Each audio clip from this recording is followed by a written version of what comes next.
Welcome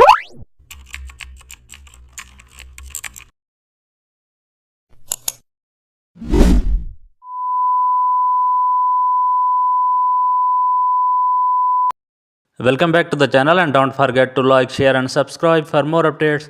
Today we are diving into an exciting tutorial how to create HDR toning for night street neon.